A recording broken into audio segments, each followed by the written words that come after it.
제가 전하는 사연을 사랑해주시는 여러분 안녕하세요. 오늘은 특별한 러브스토리를 들려드릴까 합니다.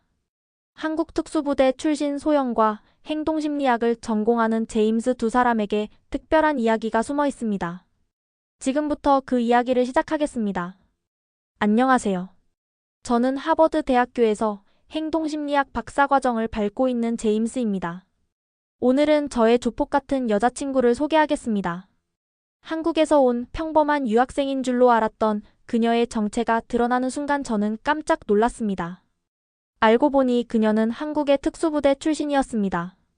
2023년 초겨울 하버드 캠퍼스는 첫눈으로 하얗게 물들어 있었습니다. 도서관 창가에 앉아 노트북 화면만 뚫어져라 보고 있던 저는 깊은 한숨을 내쉬었습니다. 박사과정 3년 차 소비자 행동심리에 관한 논문은 여전히 제자리 걸음이었습니다. 수집한 데이터는 산더미처럼 쌓여 있었지만 그 속에서 의미 있는 패턴을 찾아내는 일은 마치 모래사장에서 바늘을 찾는 것 같았습니다. 지도교수인 캐서린 교수는 저의 피곤한 얼굴을 보며 걱정스러운 눈빛을 보냈습니다. 최근 들어 부쩍 잦아진 두통과 불면증은 제 건강을 갉아먹고 있었습니다. 교수님은 제 연구가 충분히 가치 있지만 잠시 쉬어가는 것이 어떻겠냐고 조언해 주셨습니다. 저는 그 무념만성적인 스트레스와 바닥을 치는 체력 저하로 괴로워하고 있었습니다. 저는 스트레스 해소와 체력 관리를 위해 캠퍼스 내 스포츠 동아리를 알아보기 시작했습니다. 그러던 중 학생회관 게시판에서 태권도 동아리 포스터를 발견하게 되었습니다. 초보자도 환영합니다. 라는 문구가 눈에 들어왔습니다. 가벼운 마음으로 찾아간 첫 수업에서 소연을 처음 만났습니다. 그녀는 이번 학기부터 태권도부 학생 코치를 맡게 되었다고 했습니다. 스포츠 경영학을 전공하는 학부생이었습니다. 그녀는 큰 키에 다부져 보였습니다. 첫 수업은 기본적인 스트레칭과 발차기 동작을 배우는 것이었습니다.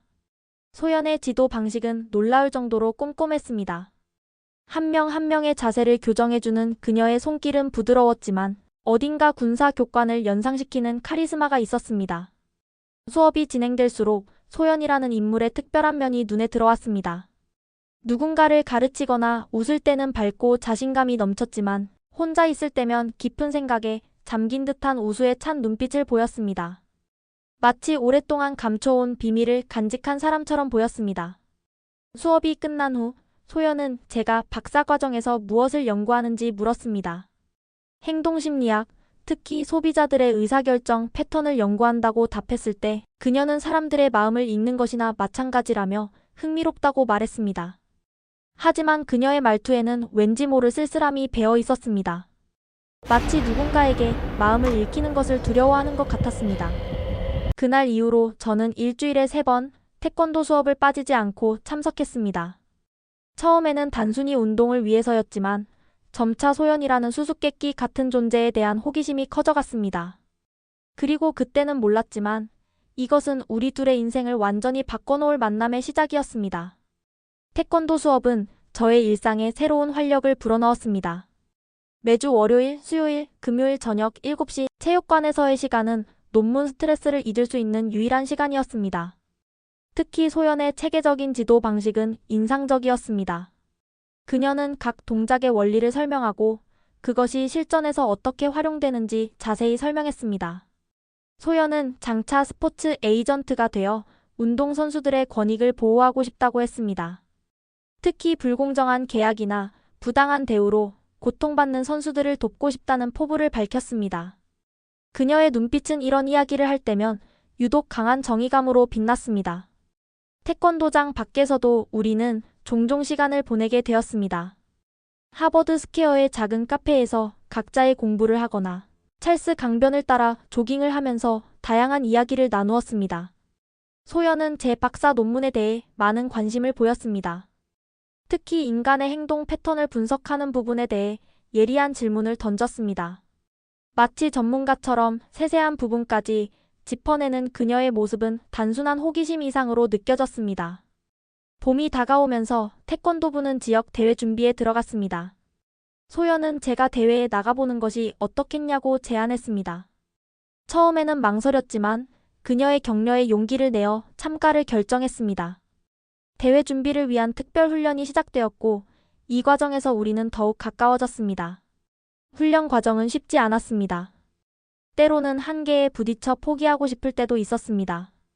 그럴 때마다 소연은 자신만의 방식으로 저를 독려했습니다. 그녀는 제 눈을 마주보며 말했습니다. 인생에서 진정한 성장은 편안함의 영역을 벗어날 때 온다고. 그 말에는 마치 그녀 자신의 깊은 경험이 담겨 있는 것 같았습니다. 어느 날 저녁, 늦게까지 이어진 훈련이 끝난 후 우리는 체육관 앞 벤치에 앉아 있었습니다. 달빛이 희미하게 비치는 가운데 소연은 문득 이상한 말을 했습니다. 때로는 평범한 일상이 얼마나 값진 것인지 모른다고. 그리고 지금 이 순간이 너무나 소중하다고. 그 말을 하는 그녀의 목소리에는 설명할 수 없는 깊은 회한이 서려 있었습니다. 그때까지 저는 미처 알지 못했습니다. 그날의 대화가 우리의 관계를 완전히 다른 방향으로 이끌게 될 것이라는 사실을. 그리고 소연의 말 속에 숨겨진 깊은 의미를 이해하게 되기까지는 아직 시간이 더 필요했습니다. 봄이 무르익어가던 4월, 지역 태권도 대회가 열리는 날이었습니다. 3개월간의 특별 훈련을 마치고 처음으로 공식 대회에 출전하게 되었습니다. 소연의 지도로 기본기는 어느 정도 갖추었지만 실전 경험의 부족은 어쩔 수 없었습니다. 예선전은 의외로 순조롭게 진행되었습니다. 소연이 가르쳐준 대로 기본에 충실한 경기를 펼쳤고 상대방의 움직임을 읽고 적절한 타이밍에 반격하는 방식으로 승리를 거두었습니다. 매 경기마다 코치석에서 침착하게 조언을 해주는 소연의 목소리가 힘이 되었습니다. 하지만 준결승에서 만난 상대는 달랐습니다. 수년간의 대회 경험이 있는 선수였고 제 부족한 실전 경험은 고스란히 드러나고 말았습니다. 결국 한 점도 얻지 못하고 완패를 당했습니다. 라커룸에서 태권도복을 갈아입으며 깊은 좌절감이 밀려왔습니다. 이때 소연이 찾아왔습니다. 그녀는 하버드 스퀘어의 조용한 한 식당으로 저를 데려갔습니다. 김치찌개를 주문하며 그녀는 처음으로 자신의 이야기를 들려주었습니다. 어린 시절 태권도를 시작하게 된 계기, 미국 유학을 결심하게 된 이유, 스포츠 에이전트가 되고 싶다는 꿈까지. 하지만 최근 몇 년간의 이야기는 마치 의도적으로 피하는 듯 했습니다. 식사를 마치고 찰스 강변을 거닐던 중이었습니다. 갑자기 근처에서 폭죽이 터졌습니다. 그 순간 소연의 반응이 심상치 않았습니다. 자세를 낮추고 주변을 살피기 시작했습니다. 아주 짧은 순간 이상한 반응을 보였지만 금세 정상적인 자세로 돌아왔습니다. 그때는 잠시 이해 못할 그녀의 행동을 대수롭지 않게 넘겼습니다.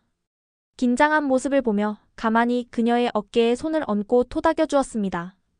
그날 이후 우리는 더욱 친밀한 관계를 갖게 되었습니다. 소연은 종종 악몽에 시달린다는 것을 털어놓았고 저는 그럴 때마다 늦은 시간이라도 전화를 받아 이야기를 들어주었습니다. 그녀의 목소리가 진정될 때까지 전화를 끊지 않았습니다. 소연의 도움으로 체력은 점점 좋아졌지만 박사 논문은 여전히 진전이 없었습니다. 캐서린 교수님은 걱정스러운 눈빛으로 저를 바라보았고 데이터 분석은 제자리걸음이었습니다. 어느 밤 도서관에서 혼자 늦게까지 고민하고 있을 때였습니다. 소연이 찾아와 잠시 환기가 필요하다며 남미 배낭여행을 제안했습니다. 봄방학을 이용해 2주 정도 다녀오자고 했습니다. 처음에는 망설였지만 그녀의 진지한 눈빛을 보며 마음이 움직였습니다. 그때는 미처 알지 못했습니다. 이 여행이 우리의 관계를 완전히 다른 차원으로 이끌게 될 것이라는 사실을. 그리고 멕시코에서 소연의 숨겨진 진실과 마주하게 될 것이라는 것도 말입니다. 4월의 마지막 주, 우리는 보스턴 로건 공항에서 멕시코시티행 비행기에 올랐습니다. 소연은 비행기 안에서도 꼼꼼하게 여행 일정을 검토했습니다. 우리는 2주에 걸쳐 마야 문명과 아즈텍 문명의 흔적들을 찾아보는 것으로 일정을 짰습니다. 멕시코시티에 도착한 첫날, 소칼로 광장의 활기찬 분위기가 저를 반겨주었습니다. 아즈텍 제국의 옛 신전 위에 세워진 대성당을 보며 소연은 역사의 흐름에 대해 이야기했습니다. 그녀의 눈빛은 평소보다 훨씬 밝았고 목소리에는 활기가 넘쳤습니다. 마치 오랫동안 어깨를 누르고 있던 무거운 짐을 잠시 내려놓은 것처럼 보였습니다.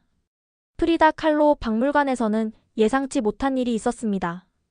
작가의 고통스러운 자화상들을 보며 소연이 오랫동안 말없이 서 있었습니다. 프리다의 그림에 담긴 상처와 고통이 그녀의 마음에 깊은 울림을 준 것 같았습니다. 저는 그녀의 손을 잡아주었고 그녀는 작은 미소로 화답했습니다. 과나후아토로 이동하는 버스 안에서 소연은 처음으로 편안하게 잠들었습니다. 평소 악몽에 시달리던 그녀였지만 이날만큼은 평화로운 얼굴이었습니다. 저는 그녀가 깨지 않도록 조심스럽게 제 어깨에 기대게 했습니다. 창밖으로 멕시코의 광활한 풍경이 끝없이 이어졌습니다. 과나후아토의 좁은 골목길들은 마치 미로 같았습니다. 알록달록한 집들 사이로 난 계단들을 오르내리며 우리는 마치 보물찾기를 하는 아이들처럼 즐거워했습니다. 피필라 전망대에서 바라본 도시의 전경은 그림 같았습니다. 노을이 지는 풍경을 보며 소연은 문득 말했습니다. 이런 평화로운 순간들이 얼마나 소중한지 이제야 알겠다고. 몬테 알반 유적지를 방문했을 때였습니다. 고대 문명의 웅장한 피라미드들을 둘러보던 중 소연의 표정이 순간 긴장되었습니다. 무언가 이상한 낌새를 눈치챈 듯 했습니다. 하지만 곧 평소의 표정으로 돌아와 아무 일도 없었다는 듯이 유적 설명을 이어갔습니다. 그날 저녁 호텔로 돌아가는 길에 그녀는 유독 주변을 경계하는 듯 했습니다. 멕시코시티로 돌아오는 마지막 날들, 우리는 차풀테펙 공원에서 많은 시간을 보냈습니다. 소연은 이곳의 평화로움이 좋다고 했습니다. 박물관들을 둘러보고 호수에서 보트도 탔습니다. 하지만 도시의 밤거리로 들어설 때마다 그녀의 긴장감은 고조되었습니다. 특히 으슥한 골목길을 지날 때면 본능적으로 제 앞에 서서 걸었습니다. 여행을 통해 저는 소연의 새로운 모습들을 발견했습니다. 밝고 자유로운 모습, 때로는 깊은 생각에 잠기는 모습, 그리고 언제나 저를 보호하려는 듯한 모습까지. 하지만 동시에 그녀의 과거는 여전히 그림자처럼 그녀를 따라다녔습니다. 밤이 되면 더욱 강해지는 그녀의 경계심, 때때로 보이는 전문적인 위험 감지 능력, 그리고 무언가를 숨기려 애쓰는 듯한 표정들이 그것을 말해주었습니다. 이 여행은 분명 우리에게 특별한 의미가 있었습니다. 서로를 더 깊이 이해하게 된 시간이었고 평화로운 일상의 소중함을 깨닫게 된 시간이기도 했습니다. 멕시코시티를 여행하던 어느 날 밤이었습니다. 소치밀코의 수상정원에서 저녁을 보내고 숙소로 돌아가는 길이었습니다. 어둑해진 골목을 걷고 있을 때 소연이 갑자기 제 팔을 잡았습니다. 낡은 오토바이 2대가 우리 뒤를 따라오고 있었습니다. 각각 2명씩 탄 4명의 남자들이었습니다. 오토바이들이 우리 앞을 막아섰고 덩치가 어마어마하게 큰 4명의 남자가 내렸습니다. 그들은 우리의 배낭을 가리키며 스페인어로 뭐라고 위협했습니다. 소연은 놀랍도록 침착했습니다. 그녀는 천천히 배낭을 내려놓는 척하다가 갑자기 가장 가까이 있던 남자의 손목을 낚아채듯 잡았습니다. 순식간이었습니다. 소연의 손이 상대의 손목 관절을 정확히 비틀었고 동시에 팔꿈치로 그의 얼굴을 가격했습니다. 남자는 소리도 지르지 못하고 땅바닥에 대자로 뻗었습니다. 프로 격투기 선수의 기술을 보는 것 같았습니다. 당황한 그들은 작은 칼을 꺼내들었습니다. 소연은 마치 그것을 예상했다는 듯이 움직였습니다. 상대가 칼을 휘두르기도 전에 번개같이 그의 손목을 가격했습니다. 칼이 땅에 떨어지는 소리와 함께 그녀의 손은 이미 남자의 목덜미 급소를 정확히 찌르고 있었습니다. 남자는 그대로 의식을 잃고 쓰러졌습니다. 나머지 2명이 동시에 달려들었습니다. 소연은 마치 춤을 추듯 자연스럽게 몸을 틀었습니다. 오른쪽에서 접근하던 남자의 팔을 잡아 비틀며 그의 중심을 무너뜨렸고 곧바로 무릎으로 그의 복부를 강타했습니다. 남자가 앞으로 숙이는 순간 소연의 팔꿈치가 그의 뒷목을 정확히 가격했습니다. 세 번째 남자도 바닥에 쓰러졌습니다. 마지막 남자는 겁에 질려 도망가려 했습니다. 하지만 소연의 발차기가 그의 무릎 뒤를 정확히 가격했습니다. 남자가 균형을 잃고 비틀거리는 순간 소연은 그의 앞으로 다가가 관절기로 그를 제압했습니다. 남자는 고통스러운 신음과 함께 의식을 잃었습니다. 전투는 채 5분도 걸리지 않았습니다. 4명의 강도들이 거리에 널브러져 있었습니다. 소연은 재빨리 주변을 살폈고 제 손을 잡아 그곳을 벗어났습니다. 멕시코가 치안이 불안하다는 것을 알기는 했지만 이렇게 강도들을 만나게 될 거라고는 생각지도 못했던 일이고 산더미처럼 커다란 강도들을 순식간에 제압하는 그녀의 모습을 보게 될 거라고는 더더욱 생각지 못했습니다. 그날 그녀와 숙소 주변 카페에서 오래도록 대화를 나눴습니다. 그녀는 비로소 자신이 한국의 특수부대 출신이었다고 과거를 털어놓기 시작했습니다. 수년 전 소말리아 해역에서 무장 세력이 한국 선박을 납치하고 저에게 몸값을 요구하는 일이 일어났습니다. 소연은 그 사건을 해결하기 위해 소말리아로 긴급 투입되었습니다. 소연의 목소리가 떨렸습니다. 그녀의 팀은 밤중에 은밀히 선박에 잠입했습니다. 완벽한 계획이었지만 순간적인 판단 착오로 위치를 잘못 전달했고 그 때문에 가장 친한 동료가 무장 세력의 총탄에 목숨을 잃었다고 했습니다. 선박과 선원은 무사히 구출했지만 동료 한 명을 잃고 만 것입니다. 제가 잘못 전달한 위치 때문에 진수 오빠가 그가 제 대신 총알을 맞았어요. 마지막 순간 오빠의 눈빛이 아직도 잊히지 않아요. 그 일 이후로 더 이상 특수부대원으로 임무를 수행할 수 없었죠. 소연의 눈에서 눈물이 흘러내렸습니다. 그녀는 그 후 부대를 나와 완전히 새로운 삶을 찾아 하버드로 왔다고 했습니다. 스포츠 경영학을 공부하며 과거를 잊으려 했지만 방금 전처럼 위험한 상황이 닥치면 본능적으로 옛 훈련이 몸을 움직인다고 했습니다. 저는 그녀의 손을 꼭 잡아주었습니다. 그동안 그녀 혼자 이런 무거운 짐을 안고 살아왔다고 생각하니 가슴이 아팠습니다. 더 이상 혼자가 아닙니다. 제가 곁에 있겠습니다. 소연은 처음으로 제 앞에서 눈물을 보였습니다. 그것은 두려움의 눈물이 아닌 오랫동안 참아온 감정이 마침내 흘러넘친 것이었습니다. 그날 밤 우리는 서로에 대한 더 깊은 이해와 신뢰를 확인했습니다. 그리고 이것은 우리 관계의 새로운 시작이었습니다. 그날 밤 우리는 서로에 대한 더 깊은 이해와 신뢰를 확인했습니다. 소연의 눈물은 두려움이 아닌 오랫동안 참아온 감정이 마침내 흘러넘친 것이었습니다. 이것은 우리 관계의 새로운 시작이었습니다. 멕시코에서 돌아온 후 우리는 서로에게 더욱 깊은 의미가 되었습니다. 소연의 이야기를 들은 후 저는 인간의 행동 심리를 새로운 관점에서 바라보게 되었습니다. 외상 후 스트레스 장애를 겪는 사람들의 행동 패턴과 회복 과정에 대한 연구를 시작했고 이는 제 박사 논문의 새로운 돌파구가 되었습니다. 소연은 더 이상 혼자 악몽과 싸우지 않았습니다. 그녀는 조금씩 자신의 과거를 받아들이기 시작했고 그 과정에서 스포츠 심리학에도 관심을 가지게 되었습니다.